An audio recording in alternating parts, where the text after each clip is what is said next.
we found that money in Islam always had intrinsic value. The value of the money is in the money, and it is a value created by Allah, who alone can create wealth. This is fairly simple, but the governors of central banks cannot understand it.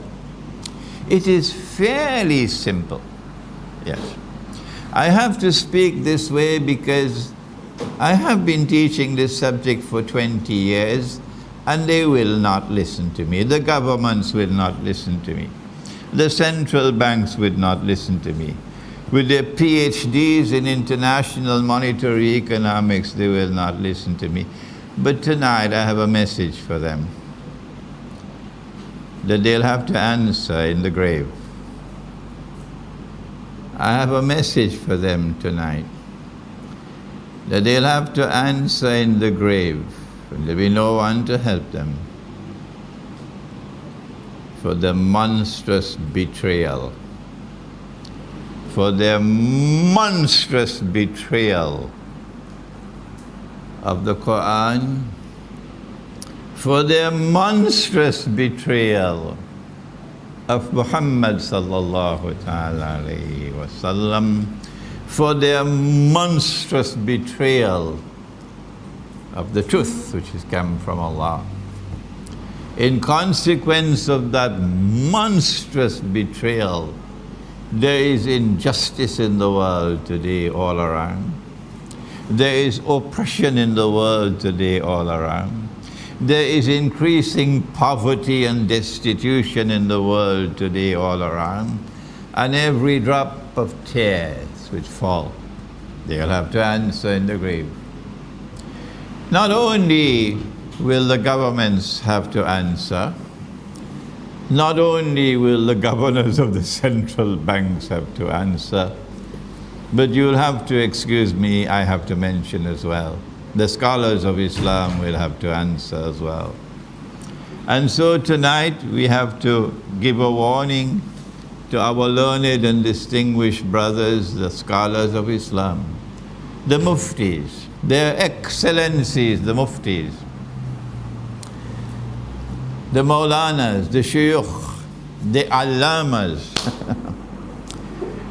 that if you have not been teaching the subject, if you have not been warning the people that there is money in the Quran and there is money in the Sunnah, and money is always money with intrinsic value, that the value of the money is always created by Allah.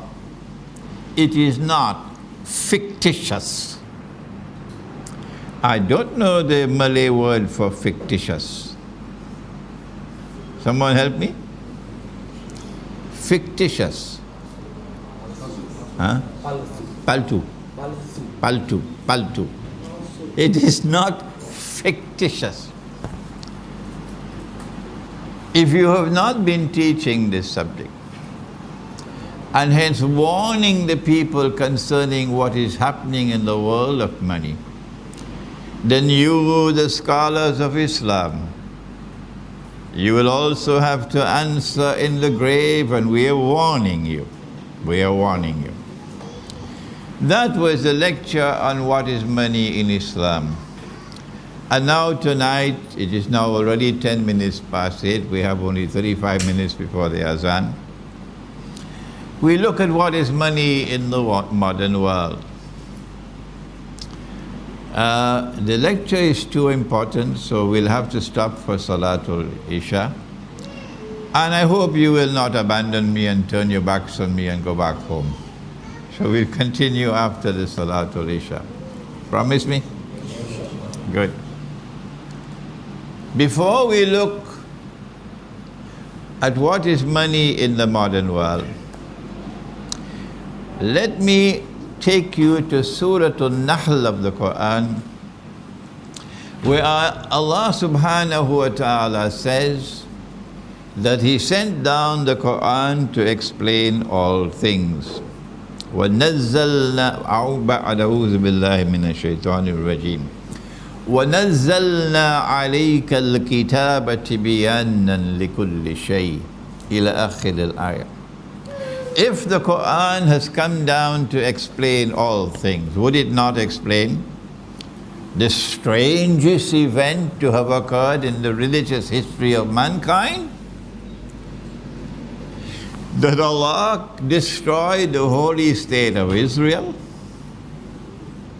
that Allah destroyed the masjid, that Allah expelled the Jews, that Allah placed a ban on them that they could never return to reclaim Jerusalem as their own until a certain time in history.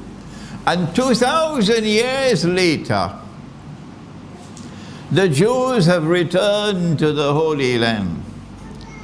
They have reclaimed it as their own. And now they are the only people on the face of the earth. While the Ummah of Muhammad alayhi salatu wasalam is eating biryani and going to sleep. And the Orthodox Christian world seems to be eating whatever it is, pasta, and going to sleep. Only the Jews are waging an effort to restore a Khilafah state. Only the Jews. No one else. All the rest of the world are comfortable with the modern state. But the Jews want to restore the Khilafah state. We don't have the time to explain to you what is the Khilafah state. But that is what they want to do. They want to restore the original Khilafah state, which was established by the Prophet David, Dawood alayhi salam, and the Prophet Solomon alayhi salam, which they called Holy Israel. But the proper term is the Khilafah state. And the definition of a Khilafah state is that Allah's law is the supreme law, and that is what they want to do. When they complete their mission in Jerusalem, there will be no United Nations ruling over Israel. No, they will not allow any United Nations organization to rule over Israel. So we can continue to eat biryani and go to sleep. The Ummah of Muhammad alayhi salatu wasalam. Surely the Quran will explain this amazing phenomenon. Of course, they're doing it the wrong way. And as a consequence, they will fail. But leave that now. Surely the Quran will explain how come the Jews have returned to the Holy Land after 2,000 years, and the state of Israel has been restored. Why can't you, if the ulama are fall asleep, your learned and distinguished and exotic muftis have fallen asleep, and they will not explain to you from the Quran, if they are incapable of doing it, then why can't you do it? You take over from the muftis and the maulanas and the shuyukh if they have fallen asleep, and you go to the Quran and let the Quran explain. The first thing we learn is that something called modern Western civilization appeared on the stage of the world. And it is modern Western civilization which appeared on the stage of the world with an agenda. If you did not know it, let us tell it to you.